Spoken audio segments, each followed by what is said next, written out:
Hi, and welcome to episode 6 of the FOD, the future of all things digital commerce. I'd like to welcome Felix, the systems architect at Rapha Racing. Welcome, Felix. Hi, James. Thanks a lot for inviting me for the podcast. Really pleasure to be here. Excellent, excellent. Now, Felix and I have been speaking for a number of years, dating back to the days where he was hiring hybrid developers. How times have changed, hey? Felix has been in the company now for almost 8 years. I think it's safe to say that he enjoys some of the perks that come with working for one of the leading cycling clothing brands. Rapha started their composable journey approximately 4 years ago, and a journey it has been, as I'm sure we will discuss throughout this conversation. Now, tell us a bit more about your role at Rapha and the reasons you decided to start the journey when you did. Yeah, sure. So yeah, my role at Rapha evolved from the early days into being more into as a tech lead and for the hybrid development team. There was nothing in house at Rapha at that point, so we started to build up the team from there from scratch. So it was like a kind of a journey to start to hire people, to start to to build things by ourselves in the hybrids, and then to start to provide the customer experience that Rapha required at that point. Jumping ahead on time, at one point I moved more into the systems architect role, which basically was right at the point that we moved into our first kind of like idea of composable, especially when composable was still probably not a thing, but we had the the idea and the clear vision of something needed to change in the way that we were doing things. And that's more or less, yeah, in 2019 when I moved into this role. I was proposed to jump into this kind of having a vision on how this could evolve into something different, to avoid some of the problems that we had in the past. And that first initial kind of a project that we work with in the composable architecture was around 2019, and the first project that we moved on was the CRM. So our CRM was a fully integrated through the concept of a middleware that we can explain a little bit later. But that was the first iteration in order to move into this kind of not creating extensions or building modules in hybrids in order to talk to the CRM, but rather than that, just have that concept of having as a component of our composable architecture, and then move on from there. Was that the key deciding factor into looking at going down the route where you have different modular pieces? Yeah. There was kind of a point of inflection, to be honest. I think it was it was, to be really precise, the problem that we have with one of the projects was actually not the CRM, but it was a different project. There was a vendor that was providing some services for EPOS, to replace our EPOS systems in the physical clubhouses, in the physical stores. We call them clubhouses at Rapha. And basically, the problem with that we have, it was the product was not finished on their end, so we spent around 6 months to having conversation, and we started to do things in hybrids in order to connect to this kind of a vendor, this composable component that at that point was a completely different name, but it was a vendor that was providing those services through APIs and so on. But it was kind of a really problematic project for us. But what happened eventually is we got a lot of work that we have done, in hybrids in order to do extensions. The problem with hybrids is just it's a monolith, right? And so I think it's a monolith nowadays, and you can see it clearly now looking backwards. But at that point, it was there was the only, one of the few options that we have, because jumping into the cloud and having a middleware, having Lambda, serverless, all of that was still a little bit of a too brand new technology to touch. But at that point, it was everything was built within hybrids. The problem with that is that we ended in a point where it was a dead end. So the provider couldn't just fulfill what we require, and eventually we needed to say okay, this is it. We need to just to cancel this and then go for another vendor. What we found out is that we did quite a lot of work in hybrid. So we created an extension that was talking to this vendor, point to point. The integration was ad hoc. And all of a sudden we say, okay, it's 6 months that we need to grab this extension, put it in the bin, and then start again. And I said, okay, well, there needs to be another way of refactoring things, of being able to be more flexible in order to be able to have two systems that are, at least one of them is not supposed to talk in a composable way like a hybrid is. how we can make this happen, how we can make that, like hybrids can behave in a different way where we don't touch the core of hybrids in order to just to start to integrate with other platforms, right? So that's when we started to say, like, yeah, there needs to be, a solution that allows us to do precisely that, to something that, like avoid to having the same, problem again that we go through a development that all of a sudden is the heavy refactoring or is not gonna even go live. But all those times of development, time for development on hybrids is just huge because, as you know, you probably need to restart the whole platform. It takes about 10 minutes to restart. So all of those factors were, guiding us pointing us into the direction of like, there needs to be something that helps this kind of like where hybrids is not in the center anymore, and there's like a kind of like an ecosystem of components which we can have control over, how they talk to each other, how they integrate to each other. And all of a sudden we came with the concept of the middleware, and our middleware is just basically is the pipelines for a composable architecture 100%. So yeah, that's the root cause of the change. Okay, I know it's something that we'll discuss in more detail throughout the conversation. Is the middleware in particular? But you mentioned about the reliance on Hybris and it being the central point of function for everything. And I think there's some that do argue that actually the platform has now evolved slightly and it is moving towards that composable state, but you have the purist per se, where it's like, well, actually it isn't, and actually it still doesn't have the same function as it would if you had individual components that can communicate effectively via APIs. When you can take one out and put one in, you couldn't just remove the SAP Commerce, for example, because it does far too much. But look, so you embarked on this journey in 2019. We're now in 2013. That's 4 years. It's a long time. I think many expect to see results and to almost maybe have gone through the transformation and more in that period of time. So I guess talk us through kind of that 4 year period, and particularly maybe one of the biggest challenges that you faced over that time. Yeah, so these 4 years been quite interesting and quite, it's been quite a lot of trial and error, like a procedures, across the, the technology team in Rapha at the moment.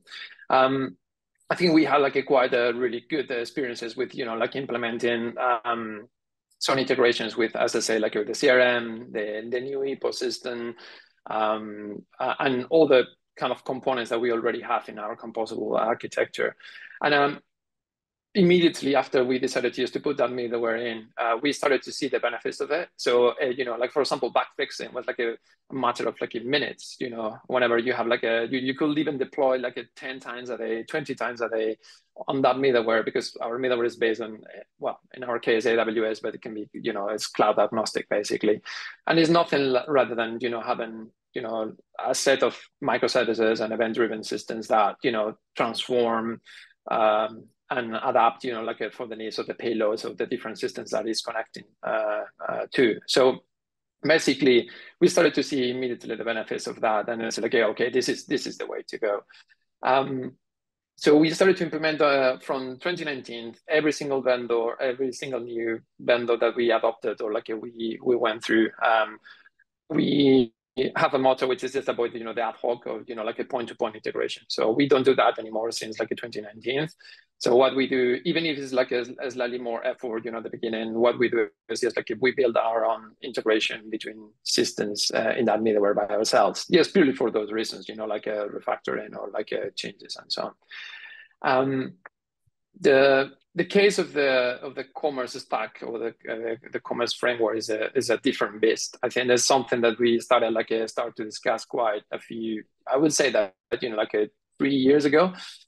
So we tried at the beginning to think about moving from Hybris into Commerce Cloud, the solution, composable solution from SAP, but I think that we identified quite a few problems in there in terms of what was the roadmap of SAP as Commerce Cloud. So to put you an example, they were headless. For example, they had a headless storefront, but the headless was done in Angular, and we didn't agree very much on Angular being, the language of of our front end in terms of, the experience that we have in the team, in terms of how we saw the trend of the front end moving on. So we were more really into, React and other kind of, more different frameworks from Angular in that sense.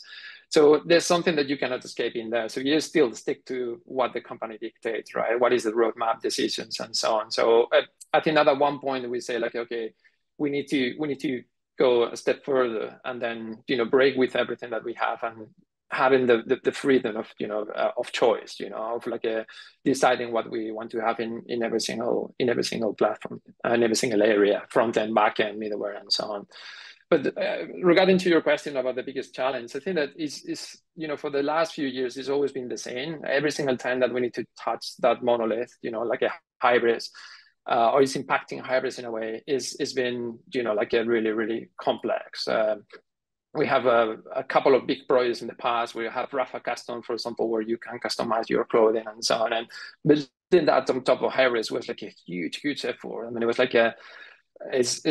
the way that we have done it is implementing new item types of products in Hybris. And so all of that was a massive effort for something that you cannot reuse at all. It's just that solution works only in Hybris. And it's that was pointing us more and more into the direction of that funnel of going into Composable is the future for us, right? So I think that's the key challenge that we face, to have that kind of a switch of doing things in the old way, model view controller, old fashioned, commerce into, the Composable, but based on the necessity of doing so, not based on trends or just for the sake of doing it or for justifiable roles or whatsoever. It was it's actually for us, it's just a requirement to use to go into Composable because we've been in the last few years suffering, the problems of having a platform like a Hybris, which by the way, our platform, our version is quite old. It's not even just really up to date. So yeah, that's probably the biggest challenge that we face. Okay, so I understand you've now selected Commerce Layer as your new commerce platform. Do you anticipate some of those tasks being substantially quicker to complete now?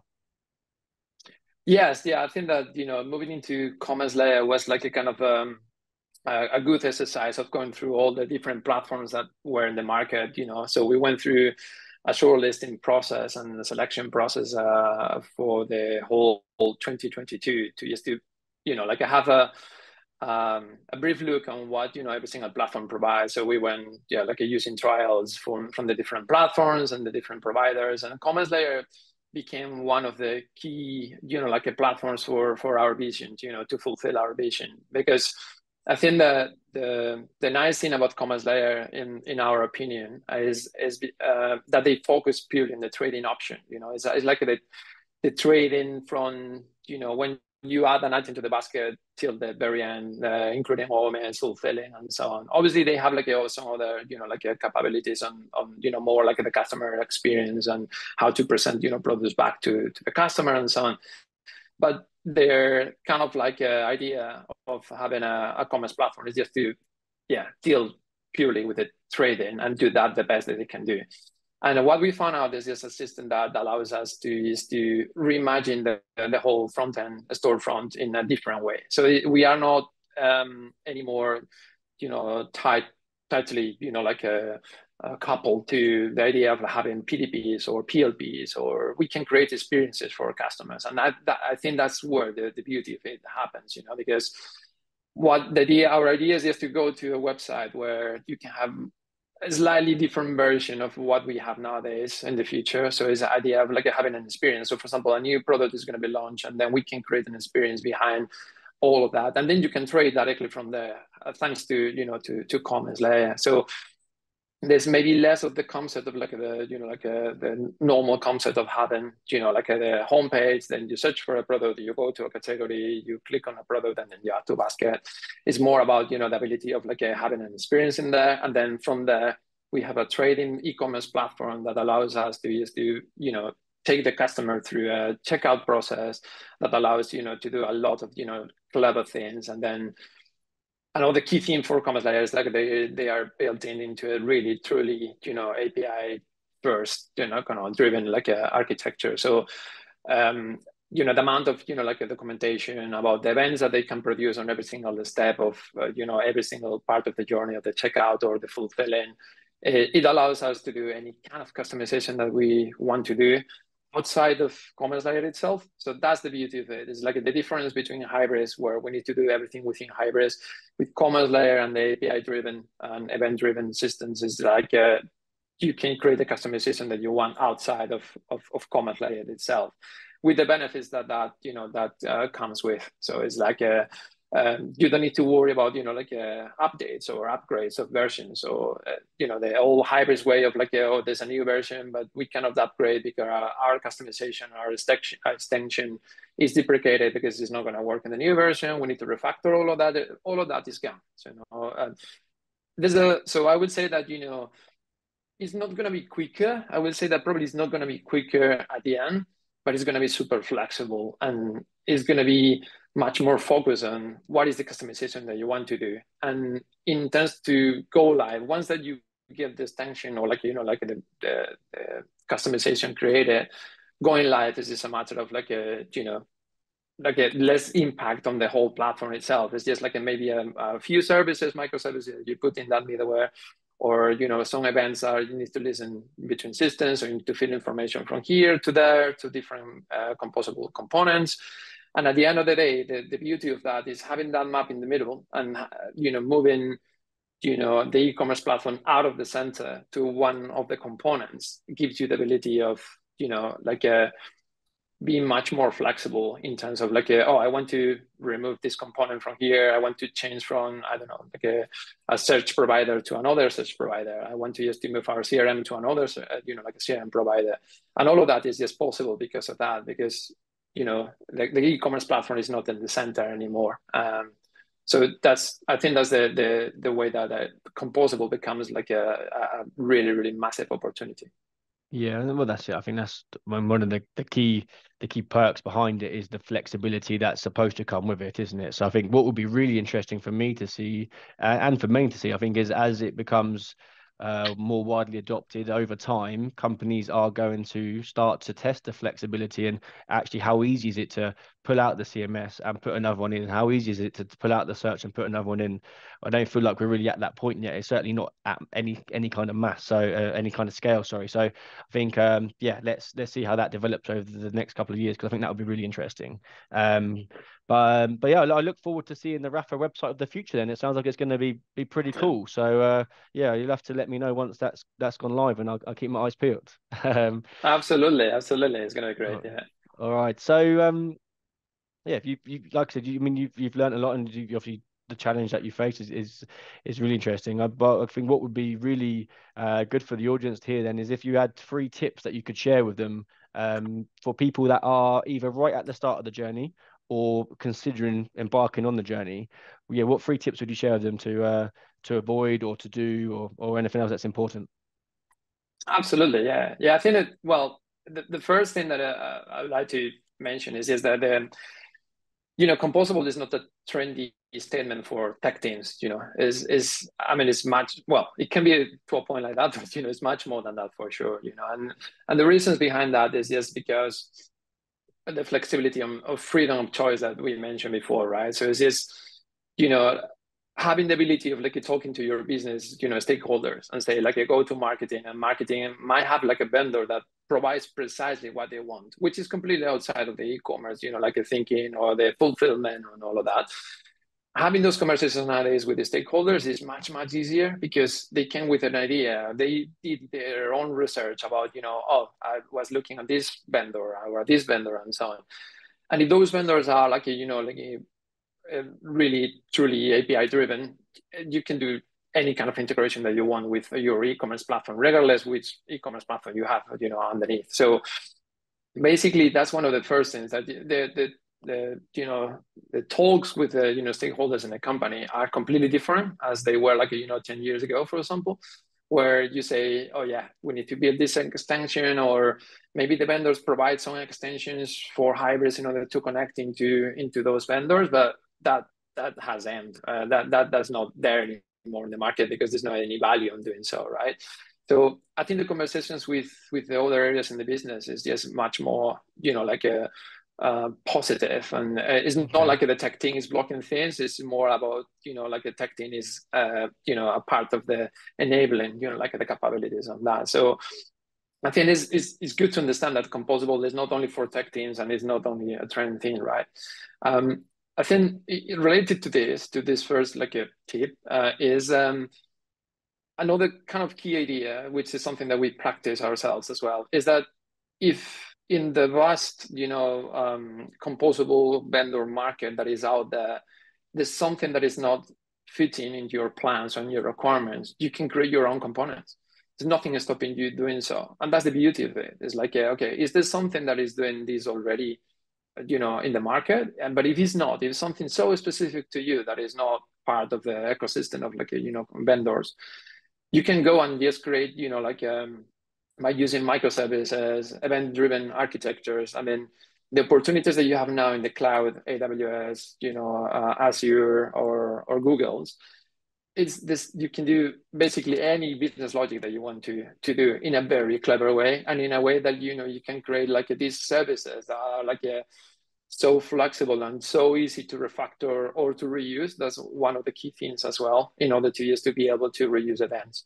To put you an example, I think that having this composable, architecture and vendors, and then, having, for example, I don't know, the idea of like whenever a customer signs up in our website, for example, that is creating kind of an event that goes from Hybris into our middleware. And from that middleware, what we do is we find out that information to all the subscribers of that event. And that's, thanks for, like the component that we have created in the middleware. So in that sense, you can just actually just like modify the logic or modify the behavior or add subscribers to events that happens in another platform without impacting the rest of the platform itself. So basically that's why, you can deploy 10, 20 times a day or back fixing quite quickly, because you are touching only the part that is, like the pipeline that, drives the information from one system into another. So that's the possibility of creating your own components, and in the very different flavors. Even you can create, like a old model view controllers you want to, or like an EC2s in the cloud, and then that can run in the cloud and you can still use it. I think that's, that's absolutely amazing. So it's not only what is in the market, it's also what you can build if you have a team in house or you want to use to hire somebody in order to use to do it for yourself. I think that's an undervalued part of it as well, actually, because when I speak to people, often the ability to build your own part is overlooked. It's very much okay. So you look to the market, and there are a handful of vendors for each area, and you kind of look at those vendors, and I think a lot of companies pick the best one for them off the vendors, but actually you have that ability to build your own as well. If none of them fit, then actually go and build your own and then plug it in. So I think that's a really good shout, actually. So just remembering that, if you're not happy with one of the vendors, cool, look, why don't you explore building it yourself? Probably a bit easier if you've got your own internal technology team as to relying on any third parties to do so. But I think that's obviously a good shout.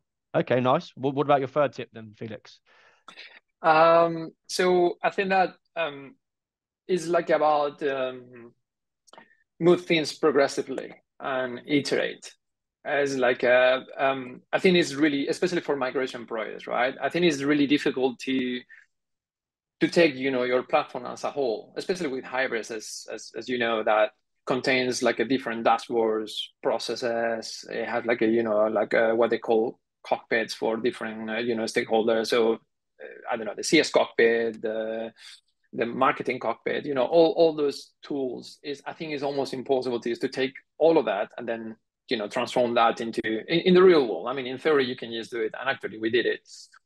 But at the end, when you need to put it in practice, that migration into Composable, I think it's good to do like in a way that you can just do it progressively and iterate over those actions. So what I would suggest, I think, is one of the good things is to start with something that is, you need to find the right balance between, the return on investment of doing so, and how critical is that. I think I will never start, for example, something like a checkout, for example, because or like anything that is related to something like is for payments or whatever in that sense. I will start with something that is like simple enough in order to just to say like, okay, is kind of even a proof of concept. But by the way, the idea is just to go live with, but the proof of concept, if it doesn't work the way that we want, or we need to refactor another, like a 2 weeks or 1 month after it's going live, it's not a big deal. It's something that we can deal with, because there's a learning process in there, especially with the cloud and the way that you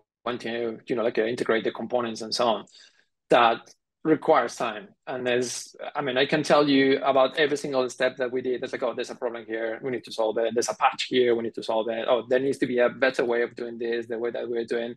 But I think that learning process gives a lot of a value for the company, and especially for the team members as well. I think in our case, to be honest with you, when we presented the idea of like a composable via the middleware, it was kind of a shock for many people. It was like, what is this? Why we need to change, the way the things are working, and why we need to move into this. And I think that sometimes it's difficult to convince, your colleagues or, other stakeholders, just to move into that next level. But at the end of the day, having that kind of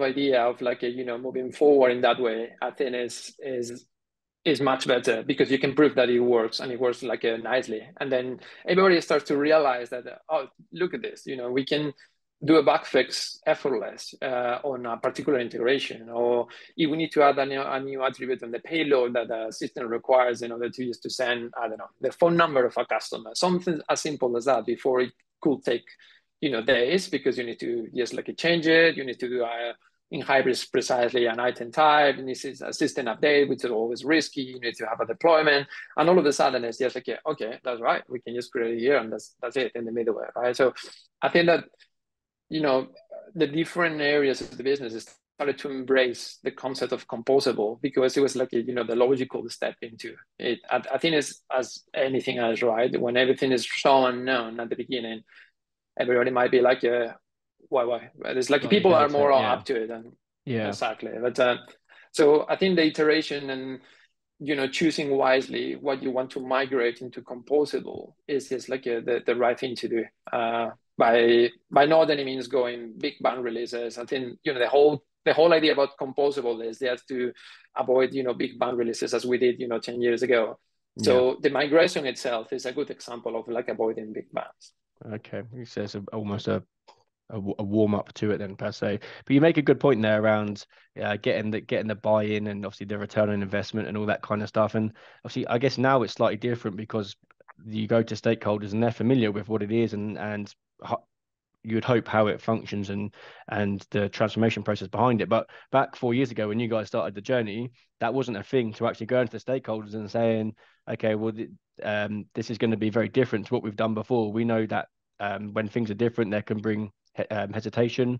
There can also bring resistance. So it is a bit harder. And something one of our previous guests, David, spoke about is actually when he went to the stakeholders and he said, look, we should do this thing because it's the best thing to do and it's amazing. And they were like, but why? Well, why are we changing? And actually the way he had to explain it was remove some of the technical reliance on it and actually speak far more about the business benefits for it over time. And he said there's something that kind of just completely slipped his mind when he had that first conversation. So, but yeah, I think that whole business readiness piece is really important, because it is very different for everybody. But okay, so look, we spoke a lot about the benefits to moving to composable architecture, but as always, there's always two sides to the story, and there would inevitably be some companies and businesses that maybe shouldn't consider moving composable.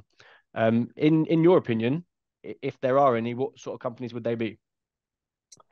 So I think it depends on the expectations of those companies, right? I think it's just as simple as that. I think this, for me, with as everything else, there's like a free views of the same kind of like a project or roadmap or idea of a company, or like a whatever you want to call it. But for me, it's just like a short, mid, and long term, like a plans.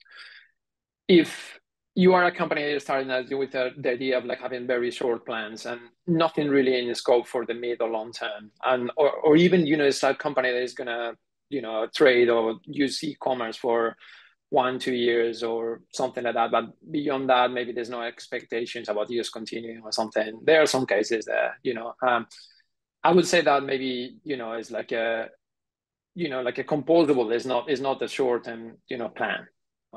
by any means. I would say that it's mid to long term plan.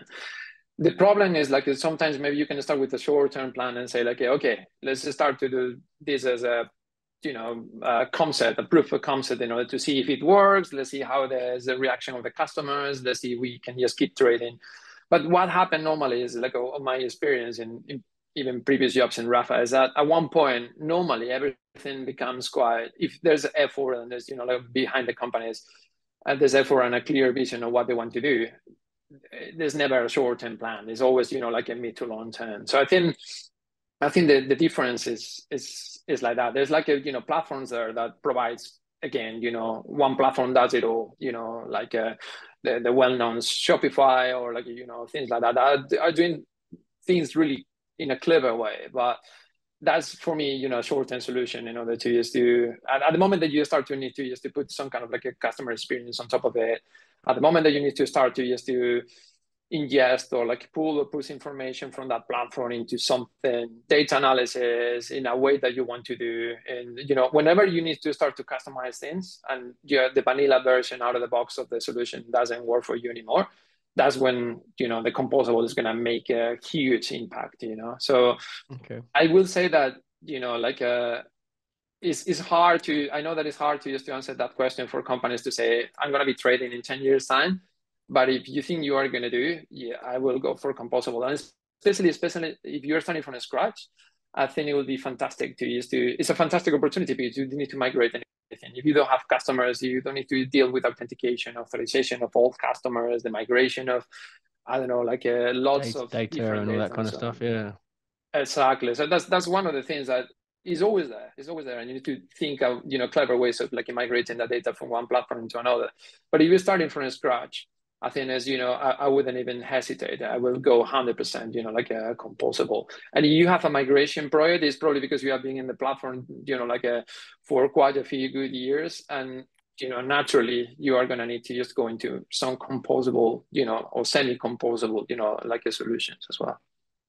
Awesome. Okay. Yeah, I think that's a fair answer. If you, as soon as you start having to customize your existing platform, which is possibly out of the box, then it's probably a good time to look at going composable. Because if you're customizing one or two things, then it's only going to be a matter of time till you're customizing more, and then suddenly you got yourself in a bit of a messy situation potentially. And actually, it'd be easier just to go back and start from scratch and go best of breed and API first, and actually have what you want. Cool. Okay, like it. So we move on to question number 4. And the answers are generally quite generic for this one. But what do you see as the biggest upside for any customer that does move fully composable? I think it's related to the freedom of choice. And I know that this answer sounds a little bit like a utopia, it's like, well, what exactly that means or what it is. It's a real thing. But translated to a more common language, I think is, for me, is the ability to experiment, to trial vendor solutions, to embrace customizations. And very key point for me as well is just to keep up to date with less effort. So in the case of, for example, the upgrades of the platforms, with hybrids, as I mentioned before, there's always a process of upgrading. Okay, there's a tons of new features, and you have this kind of like yearly meetups on SAPs where this is the new platform, and this is what is included, and it's effortless migrating from one platform to another, and so on. And obviously that depends on the level of customization, but that was, in my experience, it was never the case. It's never easy just to upgrade to the latest version of a particular platform. With composable, it's a different story. It's a completely different story, especially if you use that concept of middleware that I mentioned before, which avoids, like the point-to-point interactions between components. Because it's every single component of the composable, market, they follow their own roadmap. So we were having really good discussions with Commerce Layer, actually really clever discussions about, what is coming next for you. That was one of the questions for all the vendors, right? And they were like a really, really, like a split it on, this is what is coming next. And this so focus is still into trading. There's no need to use the SBA, from your original idea of like a Commerce Layer is this for us. They keep in that way. And the nice thing about that is that by using the integration that we are doing nowadays and using Composable, we can keep all the benefits of like, the roadmap, and not only Commerce Layer, but all the other, composable components that they're using. Every single vendor, obviously, they need to update their own applications. They need to add new features, that you keep going on and on and on and on. And the nice thing is that we can use those kind of new features out of the box because we are never touching, the end side of the vendors themselves. So all the hybrids that you create an extension or customization, or you remove deprecated things and so on. So the way that Composable works, I think that for me, that's the biggest, upside for the end customer, is that you can get benefit of the roadmap of the individuals by doing nothing really. It's like there's a new feature, maybe you need to do some refactoring in the middleware to use it, but that's only the middleware. But it's already there, it's already deployed, it's already in production. So you can go and say like, oh, I want to use this. Or some others that doesn't even require, any refactoring from your end. It's like, oh, by the way, we included this new feature now, so you can use it from tomorrow. And then you can go and use it. And sometimes it's just absolutely stunning what you can do from there. Nice, I like that. And so, yeah, I mean, I guess obviously depending on how customized maybe previous platforms were, then it makes going composable super easy, because if you got, in your case, a heavily customized version of Hybris, then yeah, obviously doing those upgrades isn't a straightforward process. It can take a lot of time. Whereas in this case, being composable actually is completely different, and you can get the updates within 24-hour period, right? So you can actually use the functionality of the updates as well. Exactly. Yeah, that's the beauty of it. I think that's one of the key themes for Composable, that sometimes it's always, overseen as well. Nice, like it. Normally the answer to that's flexibility, which I guess is kind of similar, but actually I like the way you described it, and obviously the example that you used. So awesome. All right, cool. Leads on second to last question then. So we have the applicability of composable solutions outside to e-commerce. So I think that, e-commerce is probably one of the areas where the composable architecture has disrupted the most. Not by any means that this is its only application, right? I think for me, Composable, in my opinion, goes hand by hand with, the core features of distributed and service-based patterns. I mean, you think about it, we have SOA, service-oriented architectures. I was actually working in 2007 with these platforms and so on. It was it was so, ahead of its time. I know it's not exactly the same, idea, but the concept, it was very similar to our point. But there was not such a thing in the, the infrastructure ready for this at all. It was you needed to have 3 computers, one with the backend, one with the front end, one with the middleware, and you were trying to, in order to develop those things, were absolutely insane. And all of those were containers with applications, so it became more and more complex. I think that the point that we are nowadays is just light years ahead of what we have on those years. So going and trying to create something composable with any of the cloud providers nowadays is super easy. I would say there's no excuses not to do it, basically. Okay. Could you see them breaking down the ERP into composable? I think so. I think eventually we probably will get there as well. Yeah, I think so. Well, we'll watch this space then, I guess. Yeah. Yeah, but like you said, the concept itself is something that isn't just specific to commerce, and actually we can see that across a number of different areas. So it will be interesting to see it evolve over the next few years for sure. Yeah. There's some areas that we are touching already, about, for example, integration with data analysis. We are doing actually that in a composable way. So we're using, and it's nothing related to e-commerce itself. It's more about we are starting to use to spin up a data lakes, data warehouses, and then feed those data areas with from a composable perspective. So we are creating our own components in order to use to fulfill that requirement from our company, for example. So I would say that e-commerce is a tiny bit of the whole spectrum that you can just get with the composable, because again, as we mentioned before, the composable doesn't mean that you need to go to the composable market and choose what you require. You can build your own, microservices or event-driven systems where you can say, okay, this is my component on the composable ecosystem, and then you can just go and do whatever you want with it. Backend processes, ERPs, OMS. You can do anything really, anything that you want to do. It's more about focusing on the development. I think for me, has migrated from not from backend or front end most to the middle, and that's where it becomes like a component of of the whole spectrum. Yeah, we'll see how that develops in the future. Look forward to seeing it. But we come on to the final question, and I think it's safe to say that the adoption of Composable anyway has come a long way since you guys started in 2019. How do you see it developing over the next couple of years?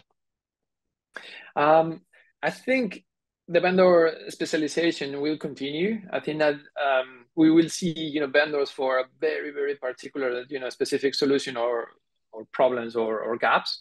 But I think that it's going to be quite interesting to see what is the level of granularity that this will go into.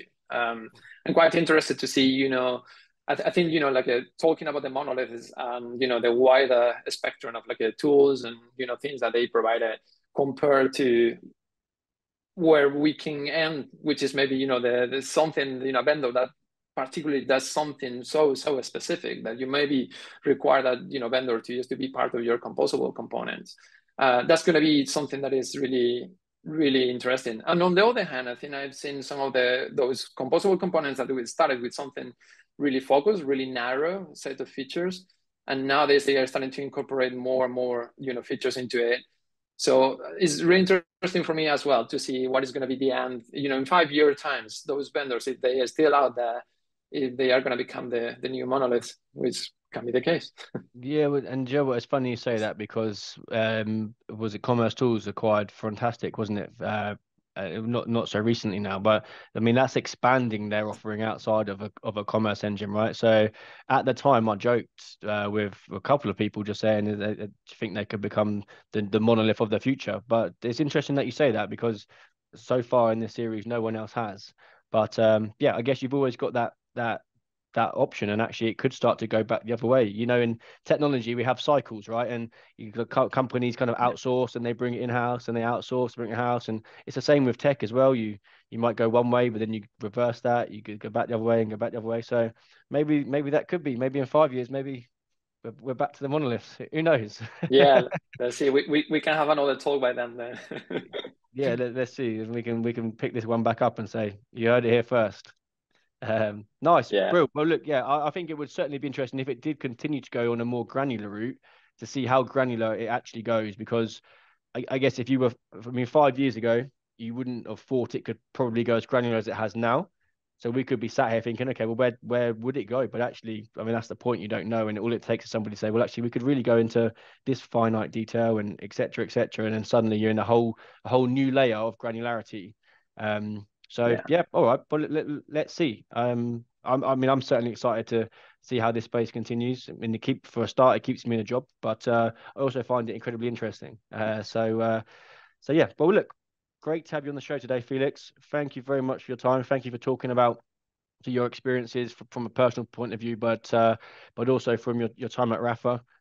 So it's really interesting because not only have you got an internal technology team, so you've done a lot of this, or all of this yourself, you also started the journey a long time ago, way before it became what it is now.